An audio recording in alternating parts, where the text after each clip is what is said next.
The screen froze for a split second, and then it happened. Clara's stomach churned as she watched her boss, Greg, adjust his tie with an air of smug satisfaction. His lips curled into that familiar condescending smirk, the one he reserved for moments when he thought he was untouchable. The rest of the team had already been muted, their faces frozen in awkward silence on the tiny Zoom tiles scattered across her laptop screen. This wasn't just another meeting, this was something else entirely. Clara, Greg began, leaning forward slightly, his voice dripping with faux concern, I'm afraid we've reached a difficult decision. He paused dramatically, letting the weight of his words settle over her like a suffocating blanket. She could feel her pulse quicken, each beat reverberating through her chest like a drum roll leading up to some terrible crescendo. She'd known something was off from the moment the email invitation arrived late last night, marked urgent no less, but nothing could have prepared her for this. Her mind raced back to the countless hours she'd spent perfecting the algorithms, running simulations, tweaking designs until they were flawless. It had taken months, years even, of relentless work, sleepless nights, and endless sacrifices. And now here he was, about to take it all away. As you know, Greg continued, his tone shifting ever so slightly toward patronizing, your role has become redundant. We're streamlining operations, and unfortunately, your position is no longer necessary. Redundant? The word hit her like a punch to the gut. Redundant? After everything she'd done? She wanted to scream at him to demand answers, but instead, she sat there paralyzed, her fingers gripping the edge of her desk so tightly that her knuckles turned white. But Greg wasn't finished yet. Oh no, he saved the worst part for last. Additionally, he said, his voice colder now, more clinical, as per company policy, any intellectual property developed during your tenure belongs solely to us. That includes the patents filed under your name. Her heart stopped. Literally stopped. For a brief, terrifying moment, she felt like she couldn't breathe. Patents? Her patents? The ones she'd poured her soul into? The ones she'd presented just 2 weeks ago, glowing with pride as Greg nodded approvingly, saying how groundbreaking they were? They weren't hers anymore? Greg leaned back in his chair, clearly enjoying himself.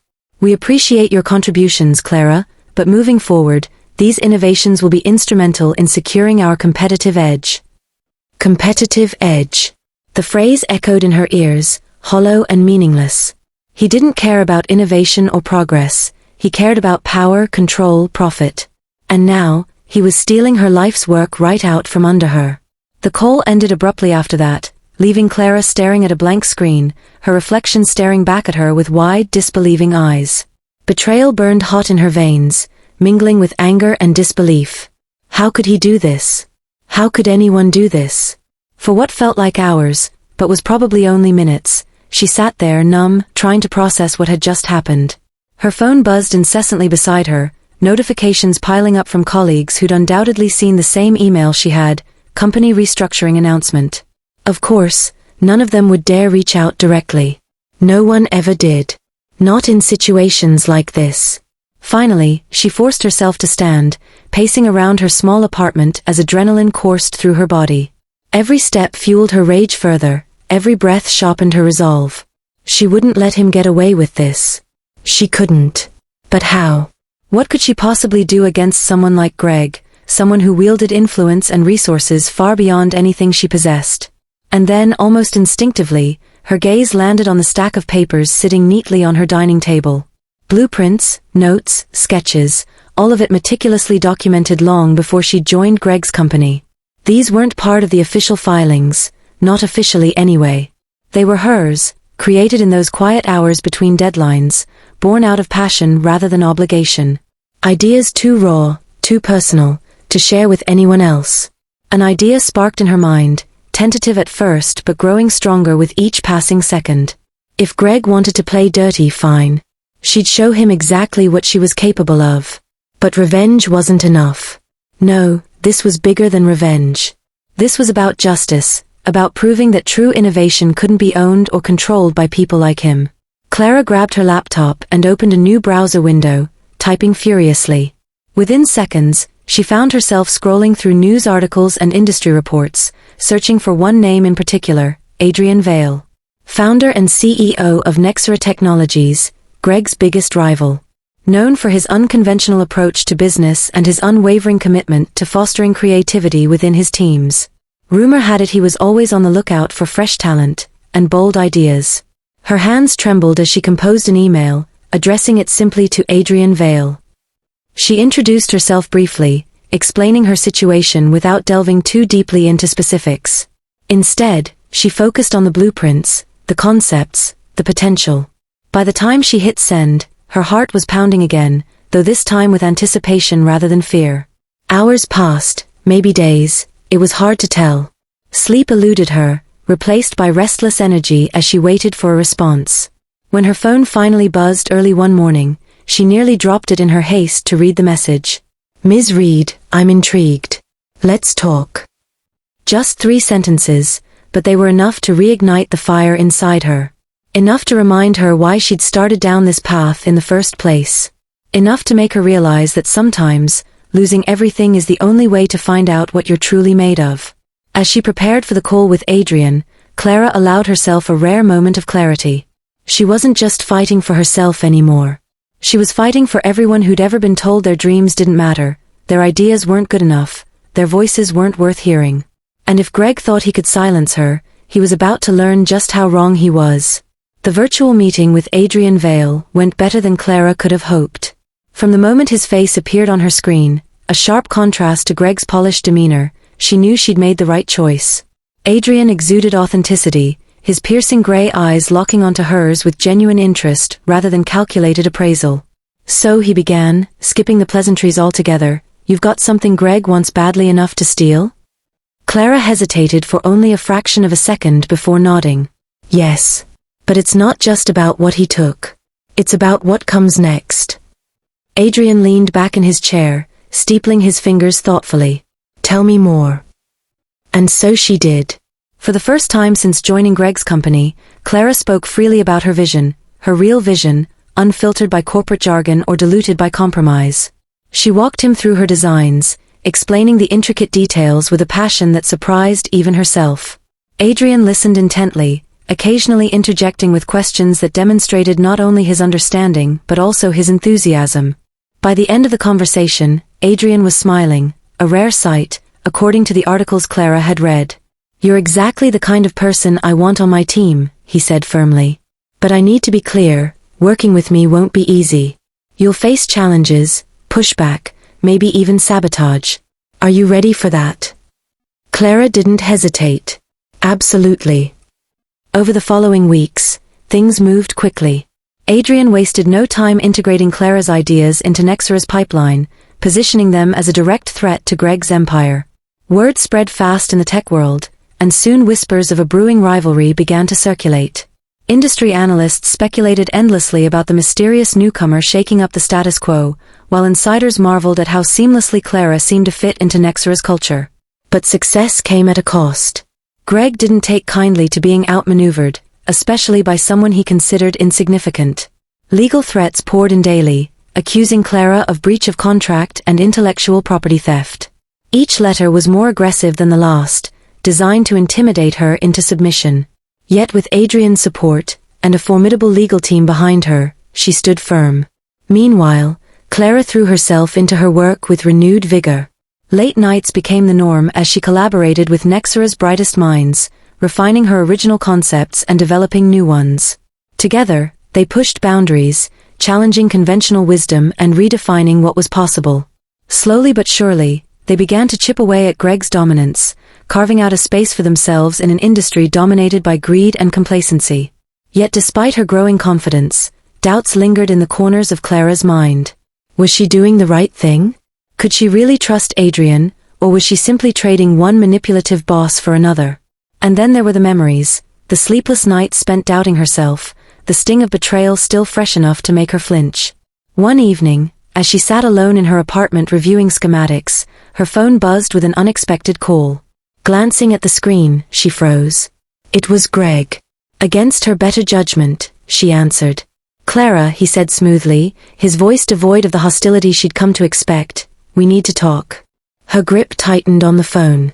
"About what?" "I underestimated you," he admitted, surprising her. "Clearly, you're more resourceful than I gave you credit for." But let's be honest, you don't belong at Nexera. You're better than that. Anger flared within her, hot and immediate. Better? Is that supposed to mean something coming from you? Greg sighed, feigning regret. Look, I made a mistake. I should have handled things differently. But we both know Adrian isn't looking out for your best interests. He's using you, just like I did. The accusation struck a nerve, forcing Clara to confront the fears she'd buried deep inside. Was Greg right? Was she merely a pawn in someone else's game? Or worse, was she setting herself up for another fall? I'll admit, Greg continued, sensing her hesitation, I crossed a line. But we can fix this. Come back, and I'll make sure you're compensated fairly, for everything. Compensation. The word tasted bitter in her mouth. Money wasn't the issue, respect, recognition, integrity, they were what mattered. Still, Greg's offer planted a seed of uncertainty, gnawing at her resolve. When the call ended, Clara stared at her phone, torn between conflicting emotions. Part of her wanted to believe Greg's sudden change of heart, to see it as an opportunity to reclaim what was rightfully hers. But another part, the stronger, angrier part, knew better.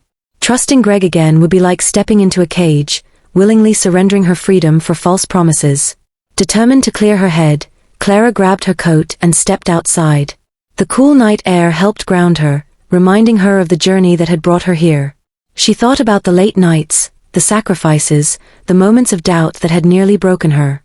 And she thought about the people who believed in her, Adrian, her colleagues at Nexera, even strangers who'd reached out to express their support. As she walked, one thing became crystal clear, she couldn't go back. Not to Greg, not to a life dictated by fear and compromise. Whatever lay ahead, whatever challenges remained, she would face them head-on. Because this wasn't just about winning anymore. It was about proving to herself, to Greg, to the world, that she was more than the sum of her mistakes. With renewed determination, Clara returned home, ready to finish what she'd started. The next morning, Clara arrived at Nexera's headquarters earlier than usual. The sleek glass building shimmered in the sunlight, a symbol of innovation and defiance against the corporate giants that had long dominated the industry. She took a deep breath before stepping inside, her resolve fortified by the realization that she wasn't fighting this battle alone anymore.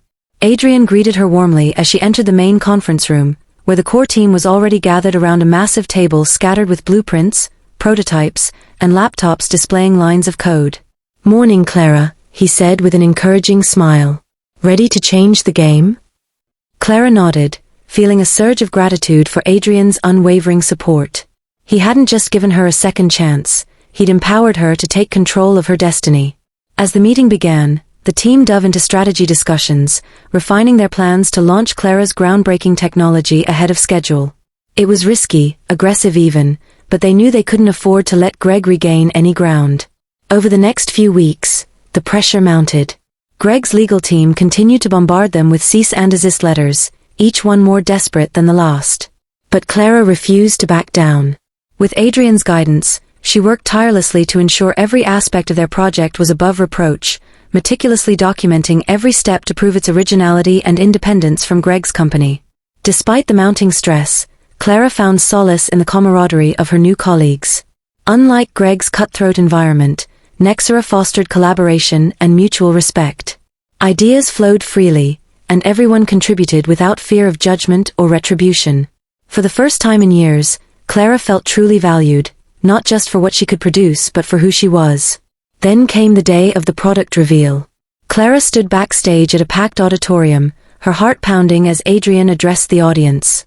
Industry leaders, journalists, and tech enthusiasts filled the seats, buzzing with anticipation. This was it, the moment everything would change. "Ladies and gentlemen," Adrian began, his voice steady and commanding, "today marks the beginning of a new era. An era defined not by greed or exploitation but by creativity, integrity, and progress.